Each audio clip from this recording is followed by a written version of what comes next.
be brief, as I know that you're all coming out tonight on a school night in these frigid temperatures, but I wanted to welcome you all. Assalamu alaikum wa rahmatullahi wa barakatuh. Greetings of peace and blessings to you all. Thank you for joining us on this night, and a warm, warm welcome to all of our guests. We pray that this is a beneficial night for everyone. I just wanted to, before I introduce Chris, I wanted to personally thank him for accepting our invitation and agreeing to address our community, not only tonight, but also this upcoming Tuesday, January 23rd at 6 o'clock. He'll be joining human rights attorney and Rutgers University professor Noura Erakat in a panel discussion entitled The Crime of Genocide. So I know it's a lot to come out again, but we'd love to see you all, and we're trying to take advantage of Chris being here just short time. So now it's time for me to embarrass Chris a little, but I'm sure it's okay. I reached out to Chris actually about 2 weeks ago after I realized that he was in town, and within minutes he responded so graciously, offering to do just about anything we needed for Palestine. It was incredibly touching. Initially, I had discussed with Chris that he would do a panel tonight, and then shortly after, Chris responded, but if at one point you want to do a talk, I would do one entitled The Death of Israel. Of course, you can only imagine my face as an American Muslim and all my post-9/11 trauma reading this message. The title was provocative yet deeply profound. Chris, how about like the death of a settler colonial state? I offered a few alternatives, but Chris stood his ground. Death of a nation, Chris? I mean, maybe that's a little better. Too weak, Umayma, too weak. I realized then that there are times in our lives where we must realize the gravity and significance of the moment. Here was a Pulitzer Prize winning journalist and author pleading with me to retain a title of a talk in which he wanted to expose the truth of what is clearly happening in Gaza, yet fear, my fear, conquered the moment. And had we not went through with honoring this very basic request, then we would have allowed the very thing that this regime is desperately trying to accomplish, the silencing of truth. Last Friday, I was watching Al Jazeera, and after the US and the UK and a few other puppets cowardly dropped 60 bombs on the fearless people of Yemen in retaliation for their courageous acts of resistance in seizing Israeli-linked commercial ships in their own Bab el-Mandeb Straits. An estimated 5 million courageous Yemenis took to the streets after Jumu'ah, our Friday prayers, and chanted, Mani Bali, Mani Bali, Mani Bali. I don't care, I don't care, I don't care. وجعلوها حرب كبرى عالمية. حن قلبي للجرامل والأولي. والله أن العيش ذا المحرم علي. The poem goes on to describe the people's defiance in the face of tyranny, calling for their courage under the immense oppression. As I watched this footage, as I'm sure many of you saw last Friday, it shook me to my core. This is precisely what Chris was trying to tell me. I don't care, Umayma, manibali. I don't care if this may be seen as politically incorrect or that it may make some uncomfortable or maybe seem too threatening in any way.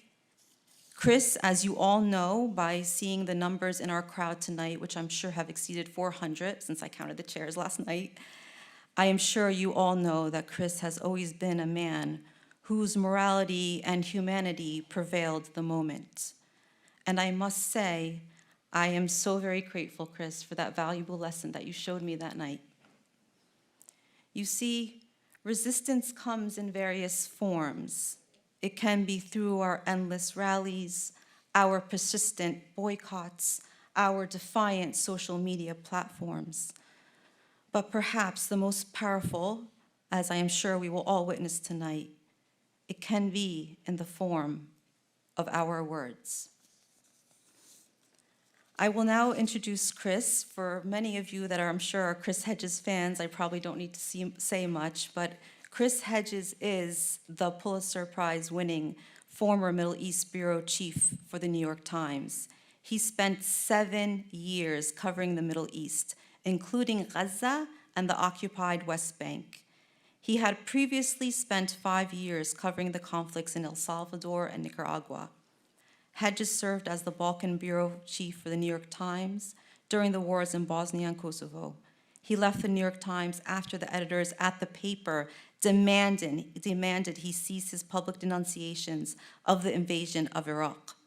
He is the author of 14 books, which I'm sure many of you have, including several New York Times bestsellers. He has taught at Columbia University, New York University, Princeton University, and the University of Toronto. He also taught in the college degree program offered by our very own Rutgers University in the New Jersey prison system for a decade. Without further ado, it is my extreme honor to welcome Chris Hedges.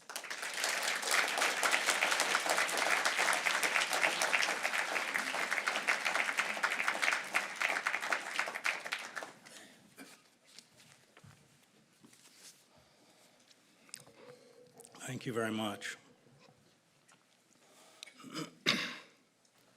I know there are people in this room who have family and friends in Gaza, as I do.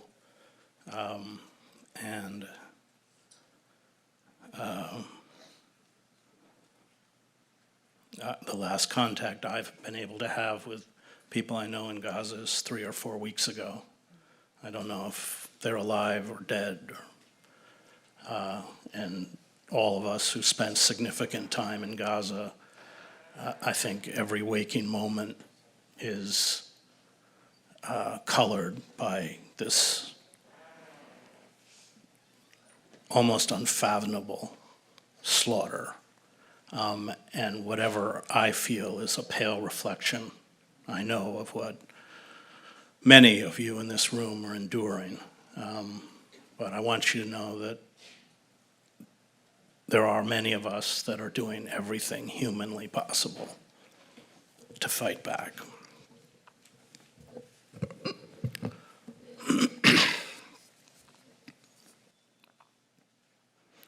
Israel's Lebensraum master plan for Gaza, borrowed from the Nazis' depopulation of Jewish ghettos, is clear.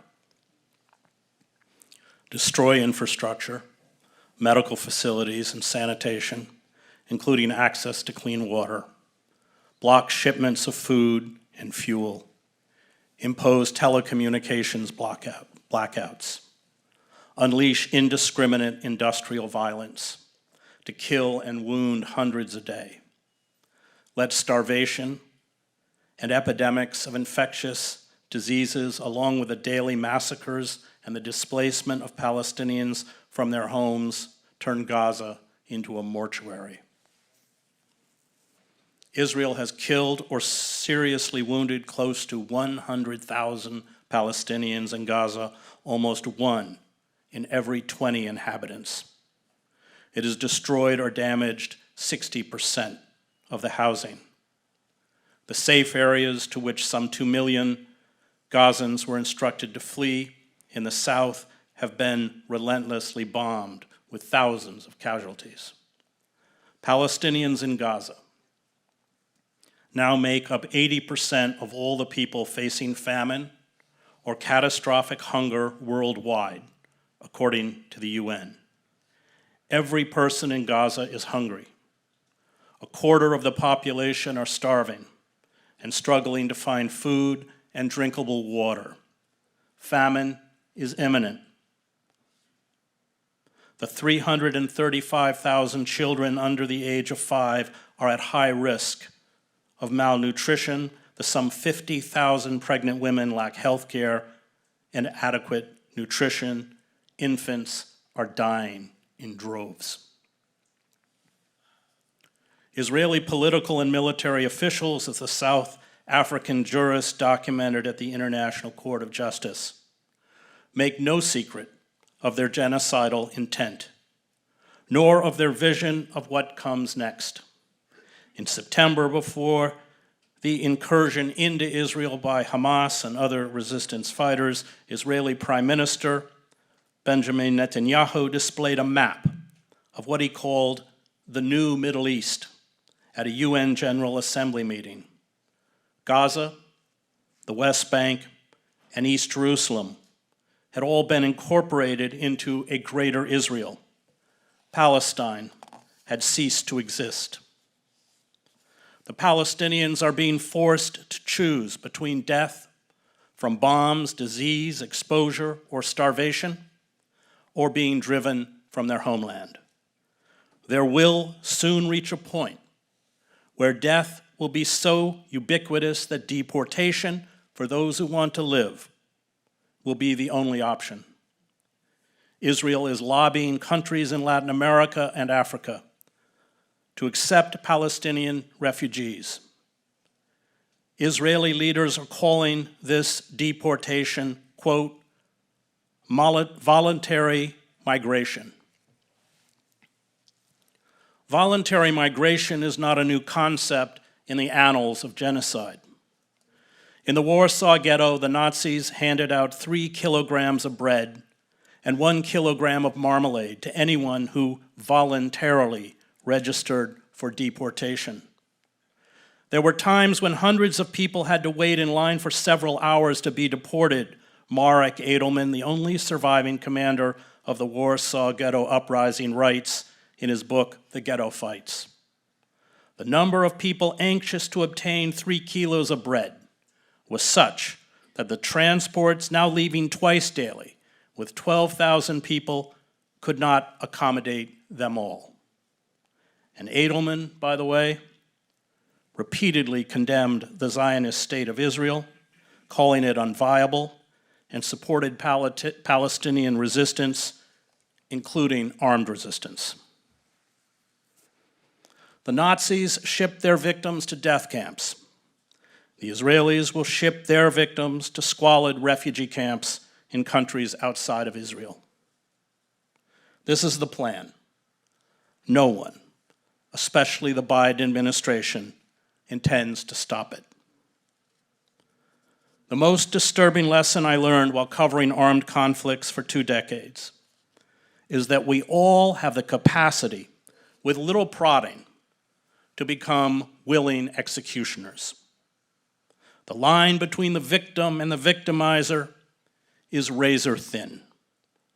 The dark lusts of racial and ethnic supremacy, of vengeance and hate, of the eradication of those we condemn as embodying evil, are poisons that are not circumscribed by race, nationality, ethnicity, or religion. We can all become Nazis. It takes very little. And if we do not stand in eternal vigilance over evil, our evil, we become like those carrying out the mass killing in Gaza, monsters. Perhaps the saddest irony is that a people once in need of protection from genocide now commit it.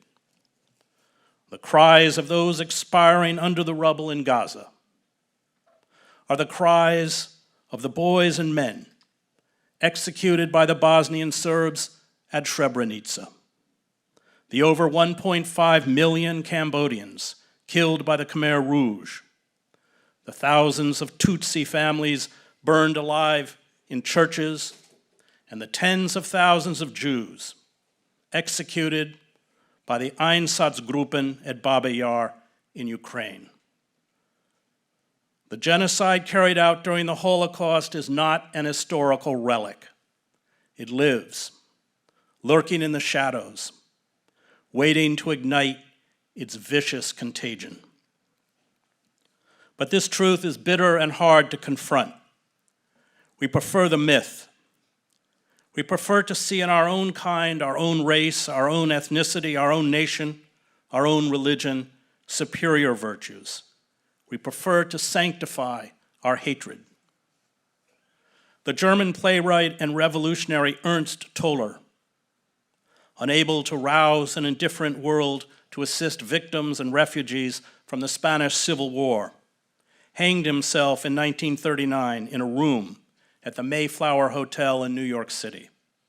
On his hotel desk were photos of dead Spanish children. "Most people have no imagination," he wrote. "If they could imagine the sufferings of others, they would not make them suffer so. What separated a German mother from a French mother? Slogans which deafened us so that we could not hear the truth." Primo Levi, who survived the death camps, railed against the false, morally uplifting narrative of the Holocaust that culminates in the creation of the State of Israel, a narrative embraced by the Holocaust Museum in Washington, D.C. "The contemporary history of the Third Reich," he writes, "could be reread as a war against memory, an Orwellian falsification of memory, falsification of reality, negation of reality. He wonders if we who have returned have been able to understand and make others understand our experience.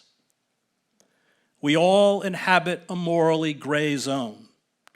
We all can be induced to become part of the apparatus of death, often for trivial reasons and paltry rewards. This is the terrifying truth of the Holocaust, and the Israelis are no exception. 1 month into the genocide, according to a poll in Time magazine, 57% of Israelis believed Israel was not using enough force in Gaza. These Israelis saw the same images you and I see: the children with amputated limbs, the chalky, lifeless bodies lifted out from under the rubble, the long trenches filled with corpses wrapped in white shrouds, the screams of the wounded in the hospital corridors. Only 2% of Israelis said Israel was using too much force. The South African lawyers at The Hague, who compared Israel's crimes with those carried out by the apartheid regime in South Africa, showed the court a video of Israeli soldiers celebrating and calling for the death of Palestinians. They sang as they danced, "There are no uninvolved civilians," as evidence that genocidal intent descends from the top to the bottom of the Israeli war machine and political system. Racism, an attribute of all colonial settler societies, whether the British colonists in India and Kenya or the French in Algeria, pervades Israeli society. Palestinians are seen as vermin, to be controlled or exterminated. It is very hard not to be cynical about the plethora of university courses about the Holocaust, given the censorship and banning of groups such as Students for Justice in Palestine and Jewish Voices for Peace. What is the point of studying the Holocaust if you do not understand its fundamental lesson? When you have the capacity to stop genocide, and you do not, you are culpable. It is hard not to be cynical about the humanitarian interventionists, Barack Obama, Tony Blair, Hillary Clinton, Joe Biden, Samantha Power, who talk in sanctimonious rhymes about the responsibility to protect, but are silent about war crimes when speaking out would threaten their status and careers. None of the humanitarian interventions they championed, Bosnia, Darfur, Libya, came close to replicating the suffering and slaughter in Gaza. But there is a cost to defending Palestinians, a cost they do not intend to pay. The moral universe has now been turned upside down.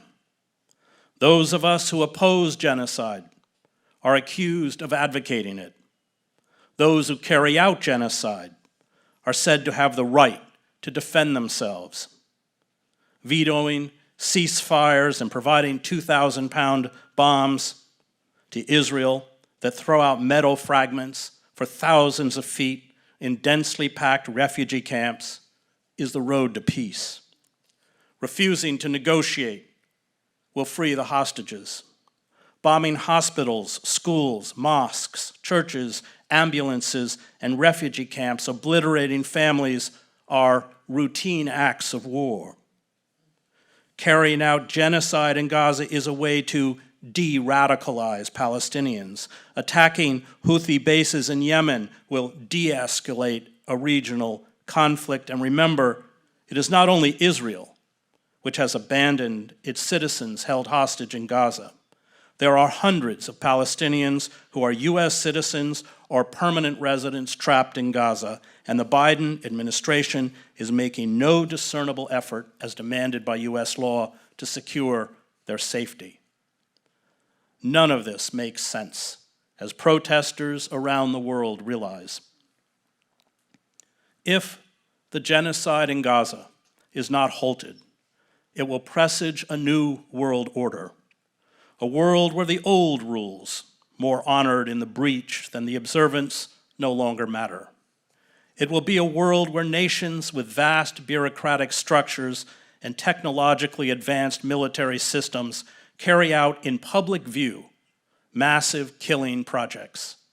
The industrialized nations, weakened, fearful of global chaos, are sending an ominous message to the global South and anyone who might think of revolt. We will kill you without restraint, and no one will stop us. One day, you will all be Palestinians. I fear that we live in a world in which war and racism are ubiquitous, in which the powers of government mobilization and legitimization are powerful and increasing, in which a sense of personal responsibility is increasingly attenuated by specialization and bureaucratization, in which the peer group exerts tremendous pressure on behavior and sets moral norms. Christopher Browning writes in Ordinary Men about a German reserve police battalion in World War II that was ultimately responsible for the murder of 83,000 Jews. In such a world, I fear, modern governments that wish to commit mass murder will seldom fail in their efforts for being unable to induce ordinary men to become their willing executioners. Evil is protean, it mutates, it finds new forms and expressions, it changes its face, but not its essence. Germany orchestrated the murder of 6 million Jews, as well as over 6 million gypsies, Poles, homosexuals, communists, Jehovah's Witnesses, Freemason, artists, journalists, Soviet prisoners of war, people with physical and intellectual disabilities, and political opponents. It immediately set out after the war to expiate itself for its crimes. It deftly transferred its racism and demonization to Muslims, with racial supremacy remaining firmly rooted in the German psyche. At the same time, Germany and the US rehabilitated thousands of former Nazis, especially from the intelligence services and the scientific community, and did little to prosecute those who directed Nazi war crimes. Germany today is Israel's second largest arms supplier following the US. The supposed campaign in the US and Germany against anti-Semitism, interpreted as any statement that is critical of the state of Israel or denounces the genocide, is the latest subterfuge to champion white power. It is why Germany and the US, which have effectively criminalized support for Palestinians, and the most retrograde white supremacists, including philo-Semites such as John Hagee or Marjorie Taylor Greene, fervently back Israel. The Israeli historian Ilan Pappé writes that Germany's unequivocal support for Israel is a form of blackmail. The argument for a Jewish state as compensation for the Holocaust was a powerful argument, so powerful that nobody listened to the outright rejection of the UN solution by the overwhelming majority of the people of Palestine, Pape writes. What comes out clearly is a European wish to atone. The basic and natural rights of the Palestinians should be sidelined, dwarfed and forgotten altogether for the sake of the forgiveness that Europe was seeking from the newly formed Jewish state. It was much easier to rectify the Nazi evil vis-a-vis a Zionist movement than facing the Jews of the world in general. It was less complex, and more importantly, it did not involve facing the victims of the Holocaust themselves, but rather a state that claimed to represent them. The price for this more convenient atonement was robbing the Palestinians of every basic and natural right they had and allowing the Zionist movement to ethnically cleanse them without fear of any rebuke or condemnation. I knew Dr. Abdul Aziz al-Rantisi, the co-founder of Hamas, along with Sheikh Yassin. Al-Rantisi's family were expelled to the Gaza Strip by Zionist militias from historic Palestine during the 1948 Arab-Israeli War. He did not fit the demonized image of a Hamas leader. He was a soft-spoken, articulate, and highly educated pediatrician who had graduated first in his class at Egypt's Alexandria University. As a 9-year-old boy, he had witnessed in Khan Yunis the executions of 275 Palestinian men and boys, including his uncle, when Israel briefly occupied the Gaza Strip in 1956, the subject of Joe Sacco's magisterial book, Footnotes in Gaza. Scores of Palestinians were also executed by Israeli soldiers in the neighboring town of Rafah, where today hundreds of thousands of Palestinians have been forced to flee now that Khan Yunis is under attack. I still remember the wailing and the tears of my father over his brother, Rantisi told me. I couldn't sleep for many months after that. It left a wound in my heart that can never heal. I'm telling you a story and I'm almost crying. This sort of action can never be forgotten. They planted hatred in our hearts. He knew he could never trust the Israelis. He knew that the goal of the Zionist state was the occupation of all of historic Palestine, and Israel would go on to seize Gaza and the West Bank in 1967, along with Syria's Golan Heights and Egypt's Sinai Peninsula. And he knew the eternal subjugation or extermination of the Palestinian people was the goal of the Zionist movement.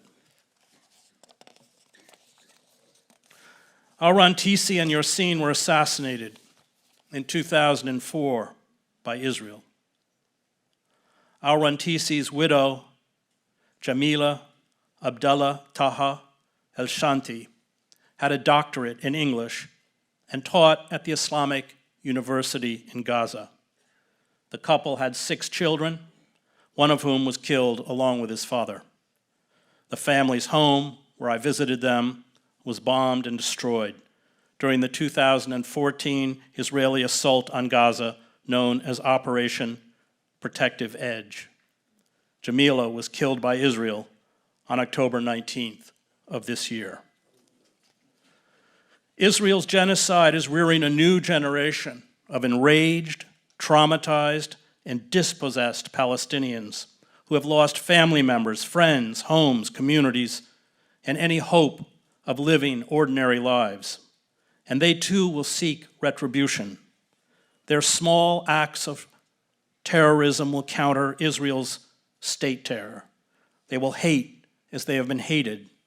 And this lust for vengeance is universal. After World War II, a clandestine unit of Jews who served in the Jewish Brigade of the British Army hunted down former Nazis and assassinated them. To understand is not to condone, but we must understand if this cycle of violence is to be stopped.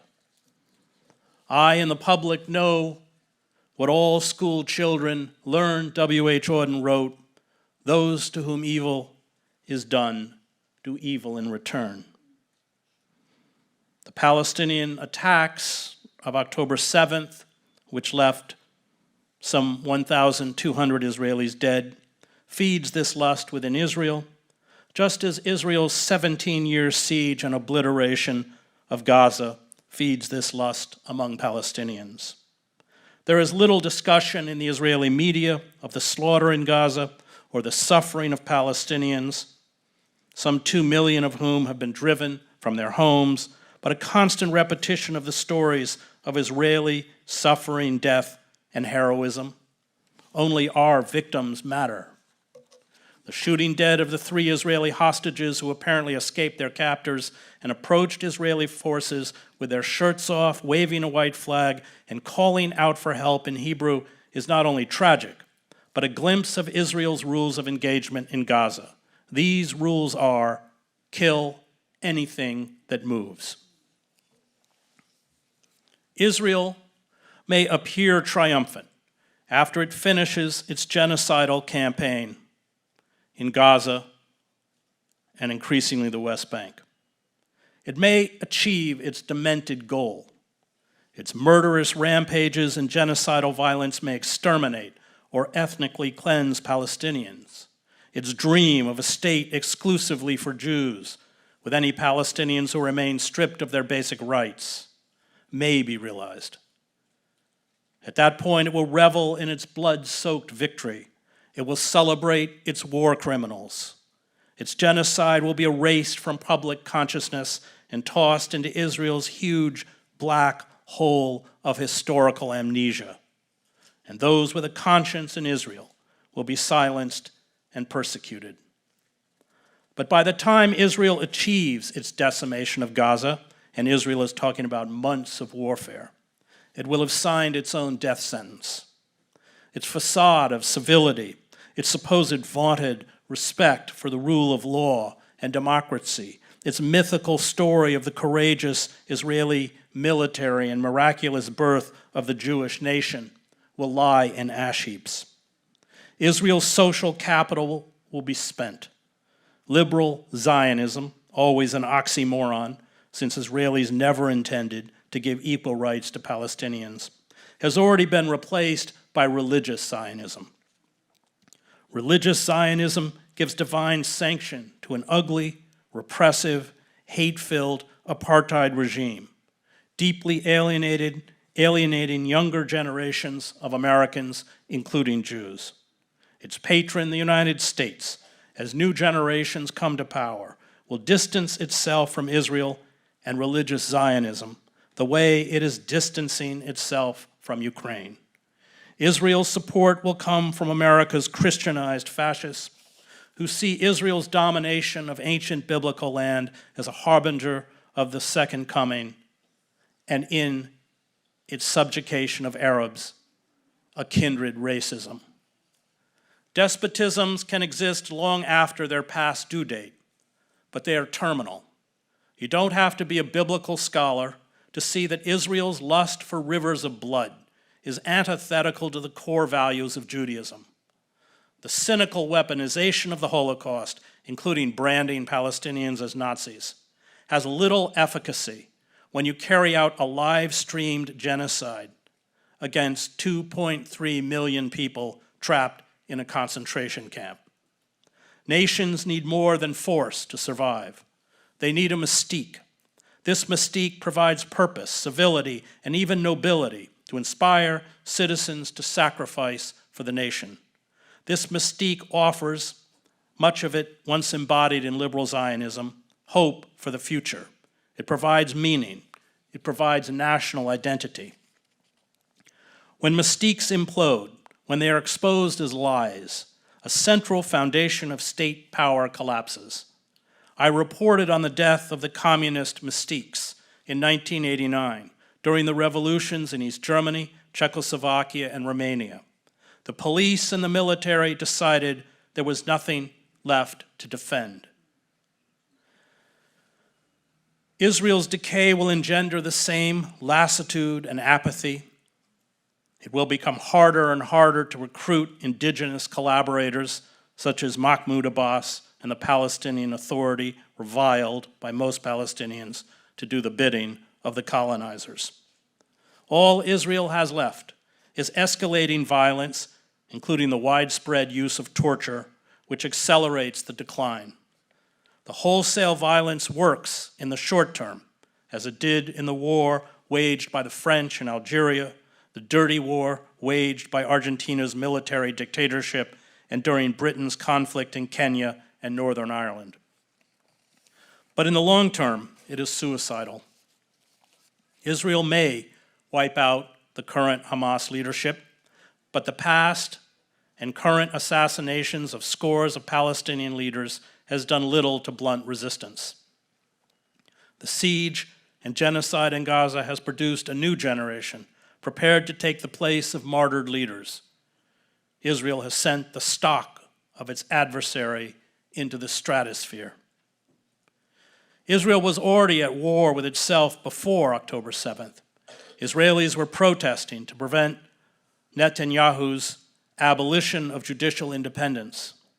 The religious bigots and Zionist fanatics currently in power had mounted a determined attack on secularism. Israel's unity since the attack is precarious. It is a negative unity. It is held together by hatred. And even this hatred is not enough to keep protesters from decrying the government's abandonment of Israeli hostages in Gaza.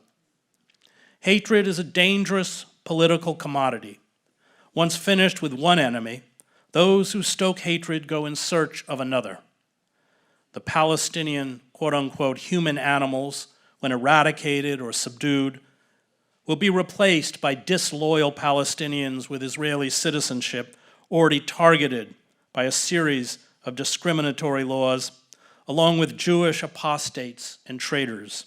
The demonized group can never be redeemed or cured. A politics of hatred creates a permanent instability that is exploited by those seeking the destruction of civil society. The Israeli scholar Yeshayahu Leibowitz, who Isaiah Berlin called the conscience of Israel, warned that, quote, if Israel did not separate church and state, it would give rise to a corrupt rabbinate that would warp Judaism into a fascistic cult. Religious nationalism is to religion what National Socialism was to socialism, warned Leibowitz, who died in 1994. He understood that the blind veneration of the military, especially after the 1967 war, was dangerous and would lead to the ultimate destruction of democracy.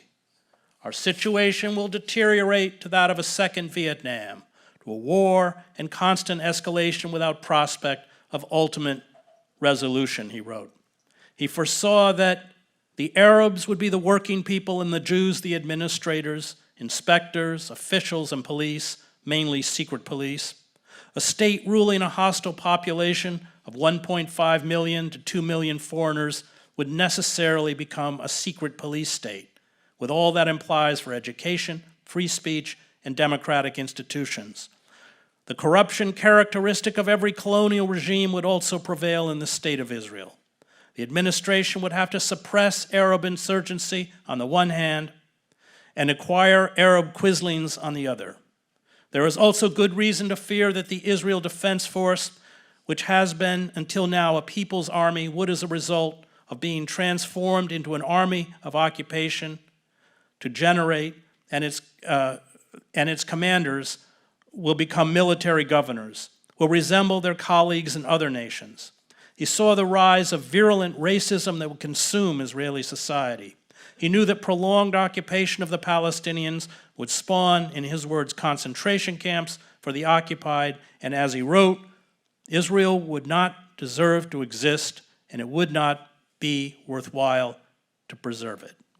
Jews, he understood, can also become Pharaoh. The decision to obliterate Gaza has long been the dream of Israeli fanatics, heirs of the fascistic movement led by the extremist Meir Kahane, who I knew and covered, who was barred from running for office and whose cock party was outlawed in 1994 and declared a terrorist organization by Israel and the United States. They champion the iconography and language of their homegrown fascism. Jewish identity and Jewish nationalism are the Zionist versions of blood and soil. Jewish supremacy is sanctified by God, as is the slaughter of the Palestinians, who are compared to the biblical Amalekites massacred by the Israelis. Enemies, usually Muslims, slated for extinction are subhuman. Violence and the threat of violence are the only forms of communication those outside the magic circle of Jewish nationalism understand. Millions of Muslims and Christians, including those with Israeli citizenship, are to be purged. The Biden presidency, which ironically may have signed its own political death certificate, is tethered to Israel's genocide. It tries to distance itself rhetorically, but at the same time it funnels the billions of dollars of weapons demanded by Israel, including $14.3 billion in supplemental military aid to augment the $3.8 billion in annual aid to, quote unquote, finish the job. It is a full partner in Israel's genocidal project. There is no way to deny the courage of the armed Palestinian resistance, whether you accept their ideology or not, as they face down one of the most advanced military machines on the planet with little more than small arms. But there are also other forms of resistance that, to me, are as important. Writers, poets, journalists, and photographers, many of whom have been targeted and killed by Israel, affirm the belief that one day, a day the writers, journalists, and photographers may never see, the words and images will provoke empathy, understanding, outrage, and provide wisdom. They chronicle not only the facts, although the facts are important, but the texture, sacredness, and grief of lives and communities lost. They tell the world what this genocide is like, how those caught in its maw of death endure, how there are those who sacrifice for others and those who do not, what fear and hunger are like, what death is like. They transmit the cries of the children, the wails of grief of the mothers, the daily struggle in the face of savage industrial violence, the triumph of their humanity through filth, sickness, humiliation, and fear. This is why writers, photographers, and journalists are targeted by aggressors in war, including the Israelis. They stand as witnesses to evil, and evil the aggressors want buried and forgotten. They expose the lies. They condemn, even from the grave, their killers. Israel has killed at least 13 Palestinian poets and writers, along with over 83 journalists and media workers in Gaza and 3 in Lebanon since October 7th. I experienced futility and outrage when I covered wars for 2 decades in Central America, the Middle East, Africa, and the Balkans. I wondered if I had done enough, or if it was even worth the risk. But you go on, because to do nothing is to be complicit. You report because you care. You make it hard for the killers to deny their crimes. And this brings me to the Palestinian novelist and playwright, Atif Abu Saif. He and his 15-year-old son, Yasser, who live in the occupied West Bank, were visiting family in Gaza, where he was born, when Israel began its scorched earth campaign. Atif is no stranger to the violence of the Israeli occupiers. He was 2 months old during the 1973 war and writes, "I've been living through wars ever since. Just as life is a pause between 2 deaths, Palestine as a place and as an idea is a timeout in the middle of many wars." During Operation Cast-led the 2008-2009 Israeli assault on Gaza, Atif sheltered in the corridor of his Gaza family home for 22 nights with his wife, Hannah, and 2 children, while Israel bombed and shelled. His book, The Drone Eats with Me, Diaries from a City Under Fire, is an account of Operation Protective Edge, the 2014 Israeli assault on Gaza that killed 1,523 Palestinian civilians, including 519 children. Memories of war can be strangely positive because to have them at all means you must have survived, he notes sardonically. He did what writers do, including the professor and poet Rifat al-Arir, who was killed, along with Rifat's brother, sister, and her 4 children in an airstrike on his sister's apartment in Gaza on December 7th. Atif once again, finding himself living amid the explosions and carnage from Israeli shells and bombs, doggedly publishes his observations and reflections. His accounts are often difficult to transmit because of Israel's blockage of internet and phone service. On the first day of the Israeli bombardment, a friend, a young poet and musician, Omar Abu Shawish, is killed, apparently in an Israeli naval bombardment, though later reports would say he was killed in an airstrike as he was walking to work. Atif wonders about the Israeli soldiers watching him and his family with their infrared lenses and satellite photography. Can they count the loaves of bread in my basket or the number of falafel balls on my plate, he wonders. He watches the crowds of dazed and confused families, their homes in rubble, carrying mattresses, bags of clothes, food, and drink. He stands mutely before the supermarket, the bureau de change, the falafel shop, the fruit stalls, the perfume parlor, the sweet shop, the toy shop, all burned. Blood was everywhere, along with bits of kids' toys, cans from the supermarket, smashed fruit, broken bicycles, and shattered perfume bottles, he writes. The place looked like a charcoal drawing of a town scorched by a dragon. I went to the press house where journalists were frantically downloading images and writing reports for their agencies. I was sitting with Bilal, the press house manager, when an explosion shook the building. Windows shattered and the ceiling collapsed onto us in chunks. We ran toward the central hall. One of the journalists was bleeding, having been hit by flying glass. After 20 minutes, we ventured out to inspect the damage. I noticed that Ramadan decorations were still hanging in the street. The city has become a wasteland of rubble and debris. Atif, who has been the Palestinian Authority's Minister of Culture since 2019, writes in the early days of the Israeli shelling. Beautiful buildings fall like columns of smoke. I often think about the time I was shot as a kid during the first Intifada and how my mother told me I actually died for a few minutes before being brought back to life. Maybe I can do the same this time, I think. He leaves his teenage son with family members. The Palestinian logic is that in wartime we should all sleep in different places, so that if part of the family is killed, another part lives, he writes. The UN schools are getting more crowded with displaced families. The hope is that the UN flag will save them, though in previous wars this hasn't been the case. On Tuesday, October 17th, he writes, I see death approaching, hear its steps growing louder. Just to be done with it, I think. It's the 11th day of the conflict, but all the days have merged into one. The same bombardment, the same fear, the same smell. On the news, I read the names of the dead on the ticker at the bottom of the screen.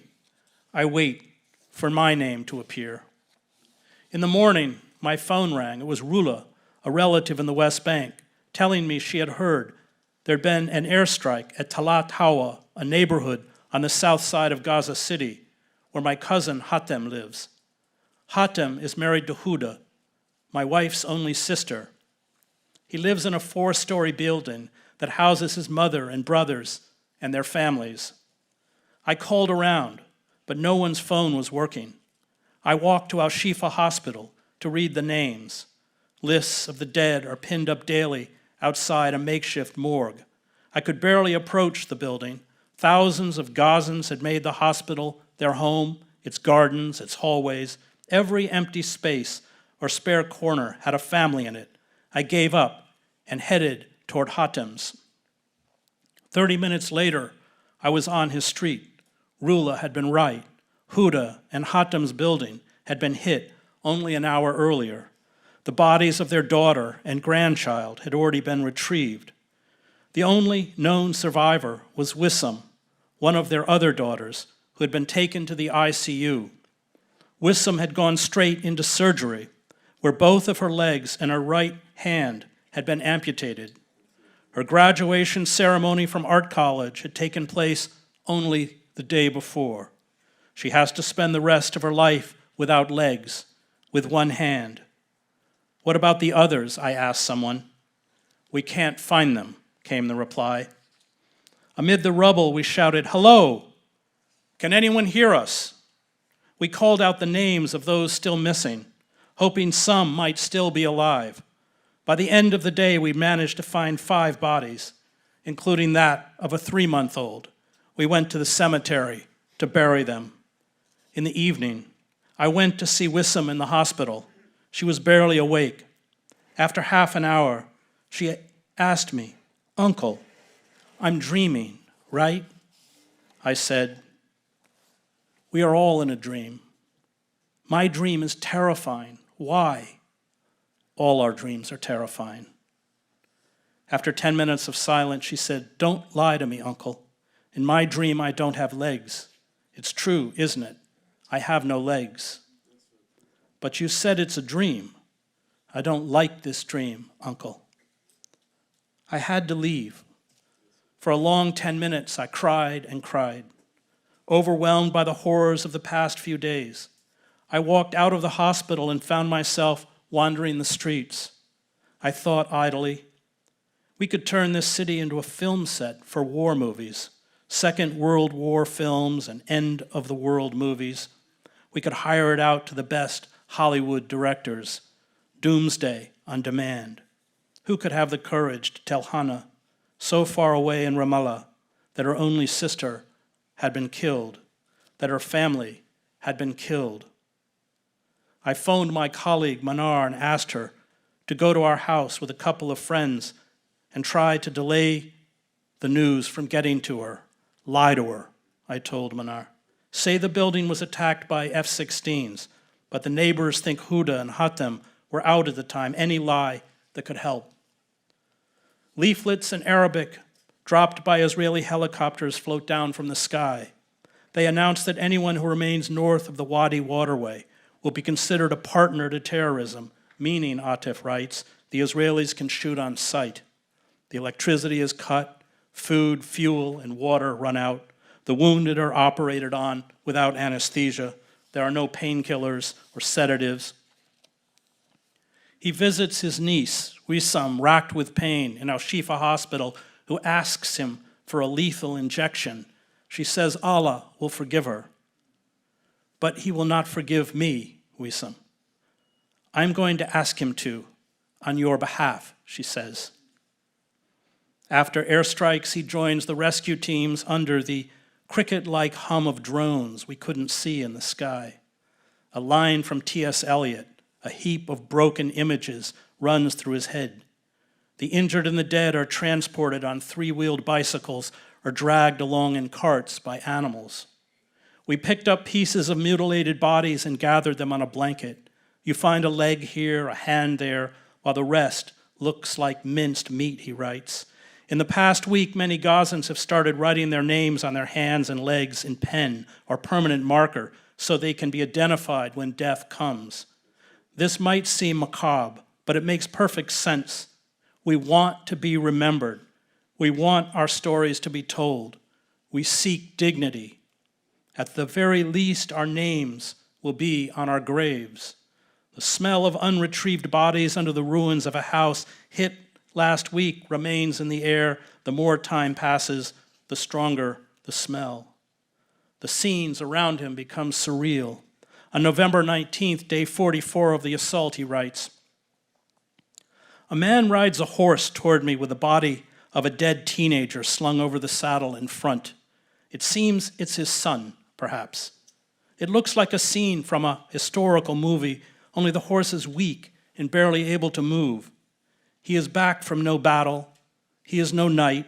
His eyes are full of tears as he holds the little riding crop in one hand and the bridle in the other. I have an impulse to photograph him, but then feel suddenly sick at the idea. He salutes no one. He barely looks up. He is too consumed with his own loss. Most people are using the camp's old cemetery. It's the safest, and although it is technically long since full, they have started digging shallower graves and burying the dead on top of the old, keeping families together, of course. On November 21st, after constant tank shelling, he decides to flee the Jabalia neighborhood in the north of Gaza for the south with his son and mother-in-law, who is in a wheelchair. They must pass through Israeli checkpoints where soldiers randomly select men and boys from the line for detention. Scores of bodies are strewn along both sides of the road, he writes, rotting, it seems, into the ground. The smell is horrendous. A hand reaches out toward us from the window of a burned-out car, as if asking for something, from me specifically. I see what looks like two headless bodies in a car, limbs and precarious body parts just thrown away and left to fester. He tells his son Yasser, "Don't look, just keep walking, son." In early December, his family home is destroyed in an airstrike. The house a writer grows up in is a well from which to draw material. In each of my novels, whenever I wanted to depict a typical house in the camp, I conjured ours. I'd move the furniture around a bit, change the name of the alley, but who was I kidding? It was always our house. All the houses in Jabalia are small. They're built randomly, haphazardly, and they're not made to last. These houses replace the tents that Palestinians, like my grandmother, Aisha, lived in after the displacements of 1948.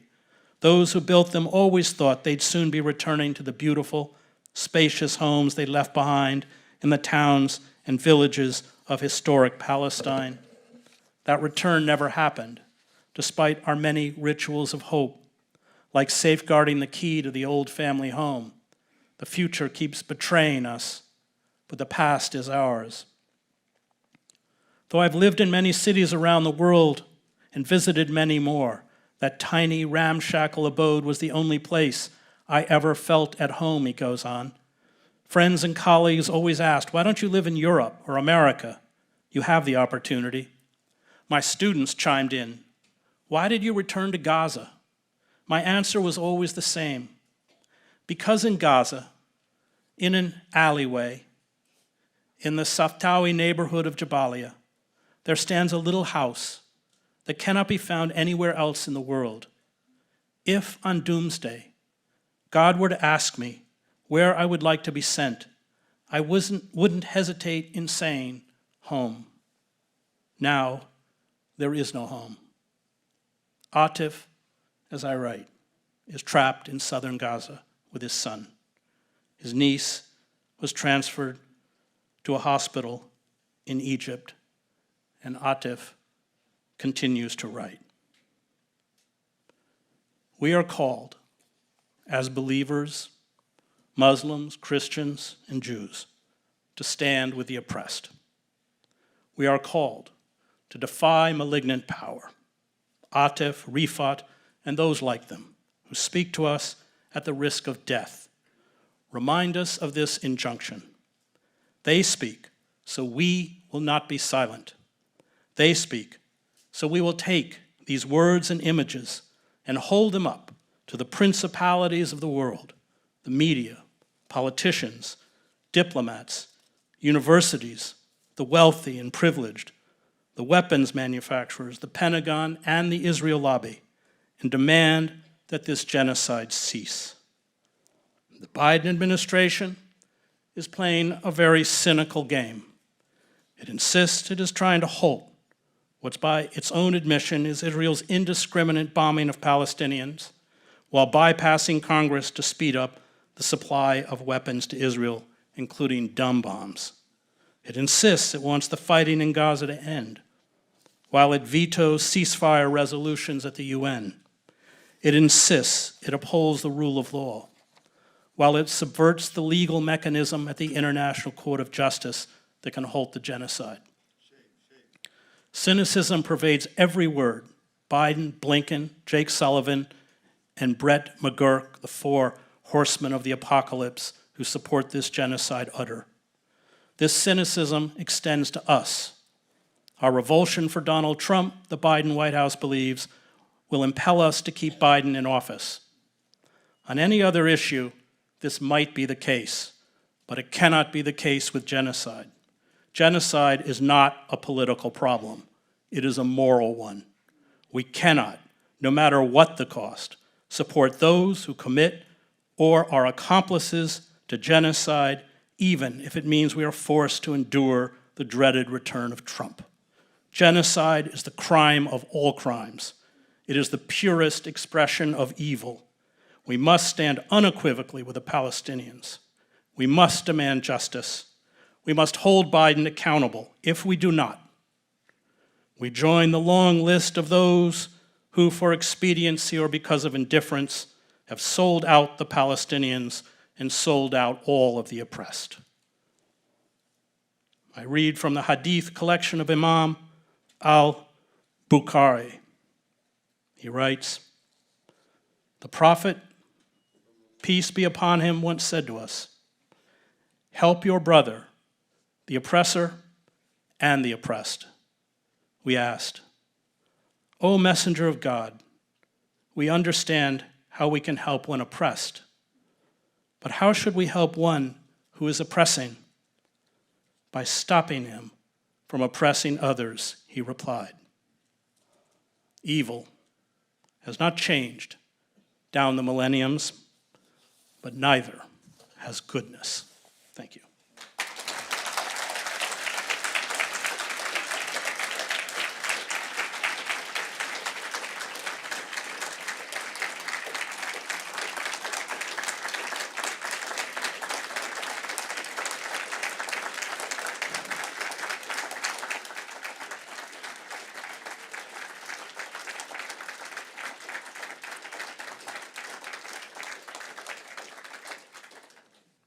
And once again, this is questions from the audience, and we'll try to get through as many of them as possible.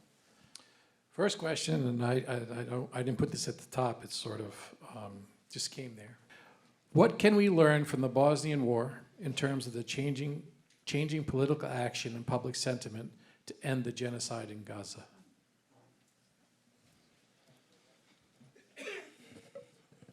Well, we can learn, first of all, indifference, because that genocide lasted 3 years before there was a reaction.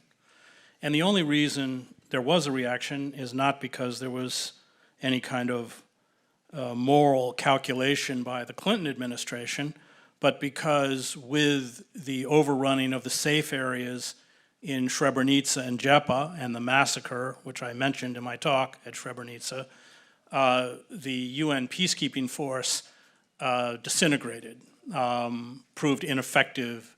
There were Dutch peacekeepers in Srebrenica. They were unable to protect those who were in this supposed safe area. And the Clinton administration had made a promise with the UN that should the peacekeeping forces be overrun, they would intervene. So Clinton's hand was forced. He did not want US troops on the ground, and so he launched a bombing campaign.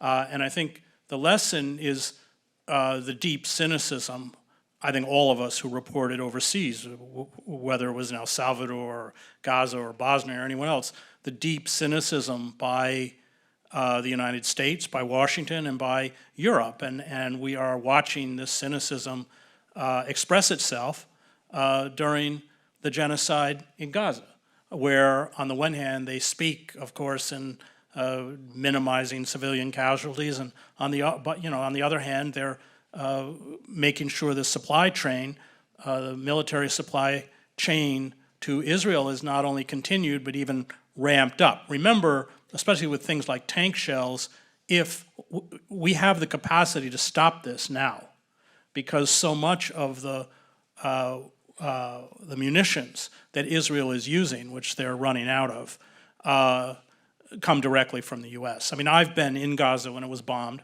by Israeli jets and picked up pieces of metal that say made in Dayton, Ohio. I also just want to draw, if you're talking about Bosnia, I was in Sarajevo during the war. We were hit with 300 to 400 shells a day. That was 3 to 4 dead a day, maybe 4 to 5 dead a day, and about 24 wounded a day. And I don't want to minimize what took place in Sarajevo. 30 years later, I still have nightmares about it. But that's nothing compared to what's happening in Gaza, where you have hundreds of dead a day. And so I think for those of us who have been under siege, it's driven home to us the intensity, the kind of carpet bombing that Israel is carrying out. Remember, Gaza is a tiny place. It's 20 miles long and 5 miles wide. So, yeah, those would be the lessons. Thank you. What steps must be taken for a quote-unquote new Oslo Accord and regional perspective for economic development, the foundation for lasting peace? And I guess if you can speak about a little bit, elements, if you can, about the old Oslo Accord for those of us who may not be up to speed on that. So I covered Oslo, and I knew Yitzhak Rabin. I knew Yasser Arafat quite well. I even knew Abu Jihad. So what Oslo was never going to work. Rabin, to his credit, understood that the occupation was poisoning his country. And that's why I quoted from this great Israeli scholar, Yeshayahu Leibowitz, who saw it all coming.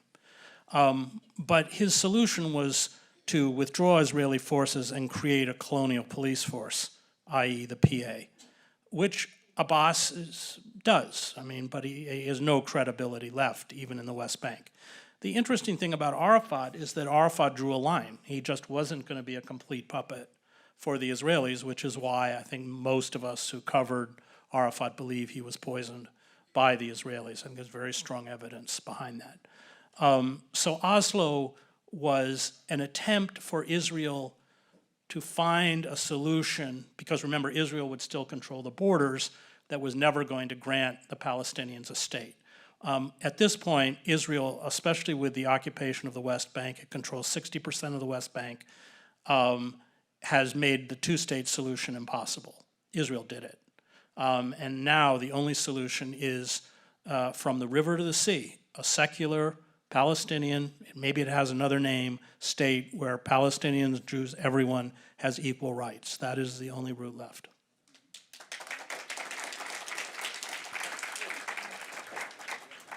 Thank you. Next question. Do you think the groundswell of people coming together in protest, powered by social media, makes any difference as compared to other and earlier genocides? It always makes a difference. It may not end the genocide, but it calls out the hypocrisy of the ruling class, and it scares them. And I was very involved in the Occupy Wall Street movement in Zuccotti Park, and at the same time, a faction of my family, unfortunately, works on Wall Street, my cousins, and they were terrified of Occupy. I know this from them. They were getting hourly updates. Now, Occupy was one of the most benign, peaceful, Quakers in sandals kind of movement, but they're marching down Bond Street. They have a big puppet of a squid. And they wouldn't even go out to the restaurants. They brought, paper bag lunches to eat in their offices. So the fact is, this is a whole other discussion on the destruction of American democracy, which I've written extensively on. But in many ways, the ruling oligarchic corporate class that has seized political power, and of course the media, and we can get into the media, is illegitimate, and it knows it. And so when people go out in the street, it scares them. And in the end, politics is a game of fear. That's what it is. And I did cover the revolutions in Eastern Europe. I was in the Magic Lantern Theater every night with Václav Havel in Prague, playwright. These despotisms, and I think this is what's happened in Israel, devour themselves. So you can't underestimate how important it is to get out and to protest. But I would also say it's important, terribly important, for the Palestinians who feel often forgotten and erased. And so in the end, and I didn't go to journalism school. I graduated from Harvard Divinity School. And I come out of a religious tradition. And I look at that kind of resistance as a moral imperative, that it's not whether we're going to win. That's the wrong question. The right question is that it's where we have to be, and where so many, especially young, I mean, you go to the protests in DC, and it's really encouraging because they're young, they're smart, they're articulate, and that is where we have to be. I'm not going to guarantee that we're going to win, but I don't fight fascists because I'm going to win. I fight fascists because they're fascists.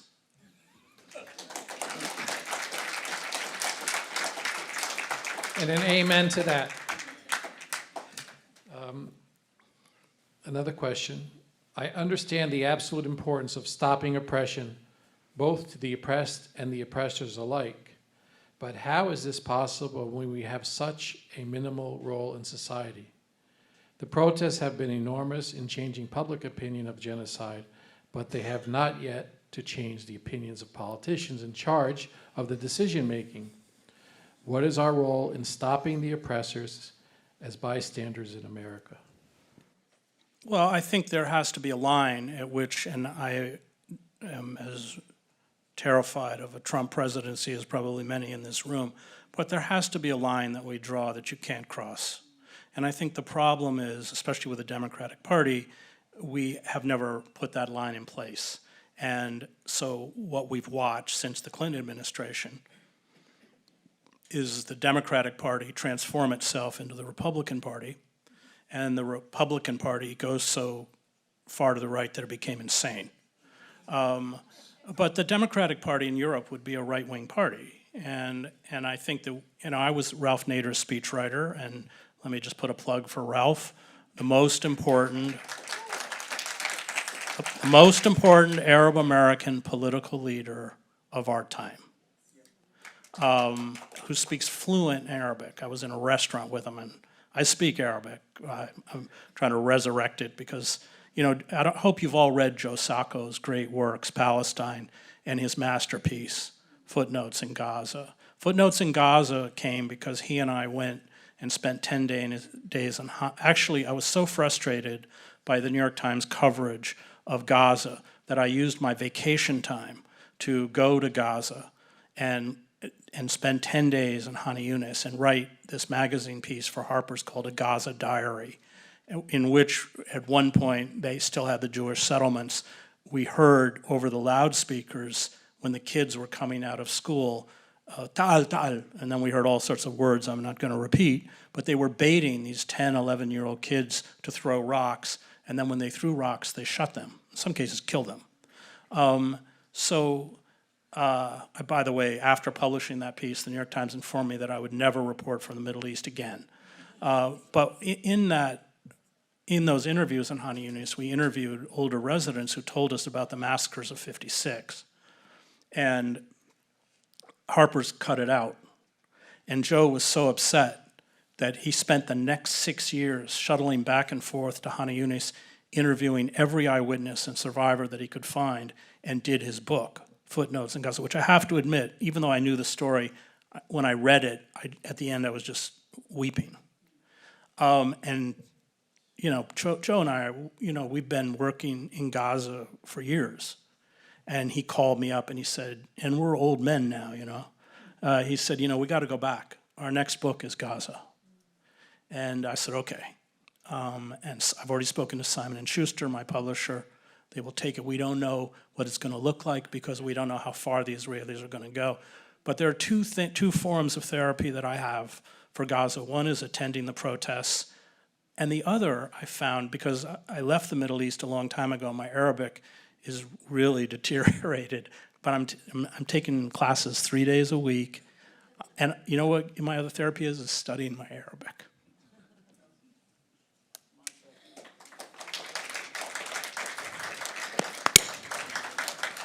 Mumtaz, excellent. Last question, because we're coming close to the time we're going to have the congregational prayer for the Muslim community. Should the ICJ find the state of Israel guilty of possessing the intent to commit genocide, what are some of the penalties and sanctions that could be laid out? And additionally, do you believe the international community would actually act in order to carry out the sentencing, or would geopolitical factors lead to a lack of legitimate action from the international community? So the ICJ is a UN body, and whatever finding or whatever ruling it makes, even on a temporary injunction saying, you know, there's enough evidence that Israel should, it has to be approved by the Security Council, and the US will veto it. So it's moot. On the other hand, and let's just, by the way, honor South Africa.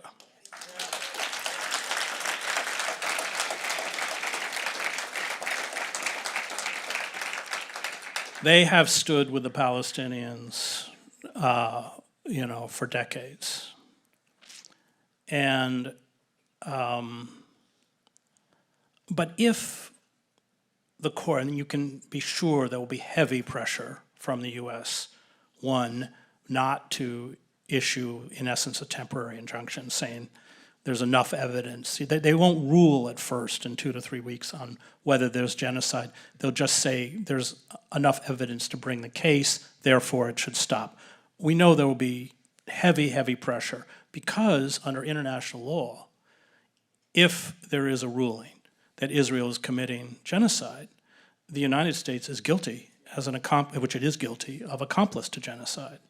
And Israel desperately wants to stop this because its whole justification for its colonial settler project is rooted in the genocide carried out against the Jews. And if they become or are found guilty of genocide, as they should be, then that kind of moral veneer, that ability of the Israel lobby to essentially be immune from any kind of criticism, all of that collapses. It has there are deep existential issues for Israel. So